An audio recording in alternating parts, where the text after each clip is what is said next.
దూత media, power of news. ఈరోజు last 2 days నుంచి ఉంటున్న న్యూస్ కొంచెము యాజ్ ఎ రియల్ ఎస్టేట్ పర్సన్గా కొన్ని వాస్తవాలు మాట్లాడాలనే ఉద్దేశంతో నేను చెప్తున్నాను. రియల్ ఎస్టేట్ పడిపోయింది. ఈ విషయం గత ప్రభుత్వంలో ఉన్నప్పుడు మాట్లాడేవారు, ఇప్పుడు కూడా అదే మాట్లాడుతూ ఉన్నారు. పడిపోయింది అనడానికి అర్థం తెలిస్తే మాట్లాడితే బాగుంటుంది. ఇవాళ హైదరాబాద్లో జరుగుతున్న కొత్త ఇన్వెస్ట్మెంట్స్ అవనివ్వండి, ప్రభుత్వ పరంగా వచ్చేవి, లేదు కొత్తగా అప్డేట్ అవుతున్న రోడ్స్ కానివ్వండి. ఇప్పుడు ఎగ్జాంపుల్ తీసుకున్నాం, మనకు శ్రీశైలం హైవేలో ఇవాళ ఫ్యూచర్ సిటీ అని చెప్పి ప్రభుత్వం అనౌన్స్ చేసింది. నార్మల్గా అనౌన్స్ చేసి వదిలేస్తే నమ్మకపోవచ్చు, కానీ వాళ్ళు దాన్ని మహేంద్ర గ్రూప్ చైర్మన్ ఆనంద్ మహేంద్ర గారు టేకప్ చేసి ఆల్మోస్ట్ శంకుస్థాపన చేసి వర్క్ స్టార్ట్ అయిపోయాయి. స్కిల్ యూనివర్సిటీకి ఇచ్చారు, తర్వాత ఆర్టిఫిషియల్ ఇంటెలిజెన్స్కి అలొకేషన్ ఇచ్చారు. కొత్తగా 4 ఫార్మా అత్యంత పెద్ద కంపెనీస్, మన అరబిందో, డాక్టర్ రెడ్డీస్, హెట్రో ఇలాంటి కంపెనీస్కి ల్యాండ్ అలొకేషన్ జరిగింది. ఇవాళ శ్రీశైలం హైవేలో 4 లైన్ చేస్తున్నారు దాన్ని. అలాగే దాన్ని రోడ్ ఎక్స్టెన్షన్ తిరుపతి దాకా వెళ్తుంది ఆ శ్రీశైలం హైవే. ఫ్యూచర్ సిటీ ఒకసారి అప్డేట్ అయిందనుకోండి, దాంట్లో మీరు మళ్ళీ భవిష్యత్తులో, సరే ఇప్పటికిప్పుడు అనకపోవచ్చులే, కానీ నెక్స్ట్ ఒక 10-15 ఇయర్స్లో మరొక గచ్చిబౌలిని చూడొచ్చు మీరు అందాజాగా. కానీ అసలు రియల్ ఎస్టేట్ ఏమీ లేదు, పడిపోయింది అని చెప్పి ఒక సామాన్యుని భయపెట్టడం తప్ప వేరే ఇంకేమీ కాదు. మీరు కన్స్ట్రక్షన్ వేరు, ప్లాటింగ్ వేరు. దయచేసి కన్స్ట్రక్షన్లో కొంత సేల్స్ తగ్గిన మాట వాస్తవం, కానీ ఓపెన్ ప్లాటింగ్ దగ్గరకు వచ్చేపాటికి ఆ పరిస్థితి లేదు. అసలు మీరు లాస్ట్ 2 ఇయర్స్లో మీకు నిజం తెలుసుకోవాలంటే అప్రూవల్సే లేవండి. హెచ్ఎండిఏ నుంచి కొత్తగా అప్రూవల్స్ ఏమీ రాలేదు. ఒకవేళ వచ్చి అవి ఆగిపోతే మీరు రియల్ ఎస్టేట్ లేదని చెప్పవచ్చు. మీరు శ్రీశైలం హైవే తుక్కుగూడ దగ్గర నుంచి మీరు ఆల్మోస్ట్ ఇవాళ 35-40 కిలోమీటర్స్ వెళ్ళిపోయింది. ఓఆర్ త్రిబుల్-ఆర్ దాకా రీచ్ అయిపోయింది, అమంగల్ దాకా. అంటే ఇంత స్ట్రెచ్లో రియల్ ఎస్టేట్ జరుగుతూ ఉంటే రియల్ ఎస్టేట్ పడిపోయిందని ఎలా అంటారు? ఆల్మోస్ట్ ఇది 45 నుంచి 50 కిలోమీటర్ల స్ట్రెచ్. త్రిబుల్-ఆర్ దగ్గర ఈరోజు అటు అమంగల్ నుంచి వచ్చే త్రిబుల్-ఆర్ దగ్గర మోర్ దెన్ రోడ్ ఫేసింగ్ దగ్గరకు వచ్చేపాటికి మీకు 3 to 4 crores వచ్చింది ఎకరం. ఆ ఏరియాలో ఇవాళ ఒకప్పుడు, అంటే ఒక 1 year బ్యాక్ కొంచెం లోపలికి వెళ్తే 70 lakhs 80 lakhsకి దొరికేవి, ఇవాళ 1.5-2 crores వెళ్ళిపోయింది ఎకరం. మరి అంటే ల్యాండ్ పెరుగుతుంది, ట్రాన్సాక్షన్స్ కూడా జరుగుతున్నాయి, ఎకరాలు కొంటున్నారు. ఆంధ్రాలో తగ్గిందా పెరిగిందా నేను కామెంట్ చేయగానే కొనేవాళ్ళలో 70% మళ్ళీ ఆంధ్ర నుంచి వచ్చి ఇన్వెస్ట్ చేస్తున్నారు. నిజంగా ఆంధ్ర అంత రేంజ్లో మూవింగ్ ఫార్వర్డ్ ఉంటే ఇక్కడ వాళ్ళు ఎందుకు ఇన్వెస్ట్ చేస్తున్నారు ఆలోచించండి. మన తెలంగాణ వాళ్ళు నార్మల్గా ఎక్కువగా భూములు ఉన్న వాళ్ళు ఎక్కువ మంది ఉన్నారు. సో వాళ్ళు రియల్ ఎస్టేట్ వెంచర్లు వేసుకుంటారు, అంత మట్టికి బాగానే ఉంది. కానీ బయట నుంచి వచ్చి, స్పెషల్లీ ఆంధ్ర నుంచి వచ్చి ఎకరాల్లో భూములు కొని వాటిని వెంచర్ల కింద ఎందుకు వేయాలి? ఆంధ్రాలో నిజంగా రియల్ ఎస్టేట్ అప్గ్రేడ్ అయినప్పుడు ఆలోచించండి. సో ఇలా ఒక అన్వాంటెడ్ హైప్ క్రియేట్ చేయటము అని ప్రతి వ్యాపారంలో కామనే, కానీ యాజ్ ఏ తెలంగాణ ప్రాంతవాసిగా నేను దాన్ని యాక్సెప్ట్ చేయను. రియల్ ఎస్టేట్ చాలా బాగుంది, ఎవరికి వాళ్ళు ఇన్వెస్ట్మెంట్స్ చక్కగా చేసుకోండి. త్రిబుల్-ఆర్ కూడా సెంట్రల్ గవర్నమెంట్ అప్రూవల్ అయిపోయింది.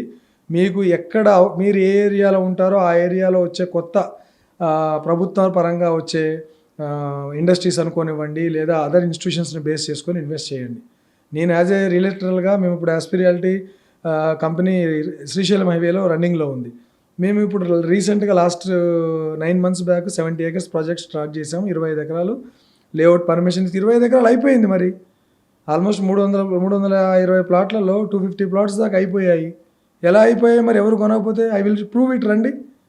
సో చాలామంది అంటే వేరే ఉద్దేశాలతో రియల్ ఎస్టేట్ పడిపోయిందని చెప్తే మాత్రం దయచేసి నేను నమ్మనండి, అది నిజం కాదు. చక్కగా ఉంది రియల్ ఎస్టేటు. ఓపెన్ ప్లాటింగ్లో మీరు ప్లాట్స్ ఇన్వెస్ట్మెంట్ హ్యాపీగా చేసుకోండి, ఇప్పుడు అందుబాటులో ఉన్నాయి. మీకు త్రిబుల్-ఆర్ కనుక యాక్టివేట్ అయిందంటే మళ్ళీ 30-40% రేజ్ అయిపోతుంది. ఇదే విషయం నేను కోవిడ్ దగ్గర నుంచి వింటున్నాను. కనుక రియల్ ఎస్టేట్ అనేది పడటం ఉండదు ఇంకా హైదరాబాద్లో. అది రాకెట్ లాగా, తారాజువలాగా దూసుకు వెళ్తానే ఉంటుంది. మొన్న కూడా 1,70,000 కోట్ల ఇన్వెస్ట్మెంట్స్ సైన్ అయ్యాయి తెలంగాణకి. అరే రియల్ టైంలో కూడా అందులో సగం వచ్చిన 80,000 కోట్ల ఇన్వెస్ట్మెంట్ వచ్చినట్టే కదా. ఎక్కడ పెడతారు? అవి ఊరికే పెట్టేస్తారా?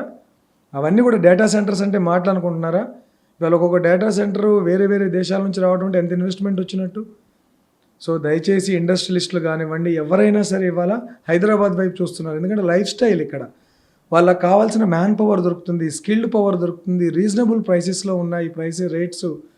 అందువల్ల ప్రతి ఒక్కళ్ళు ట్రాన్స్పోర్టేషన్ పరంగా కానివ్వండి, గవర్నమెంట్ నుంచి అప్రూవల్స్ కానివ్వండి, అన్నీ ఈజ్ ఆఫ్ డూయింగ్లో ఉన్నాయి.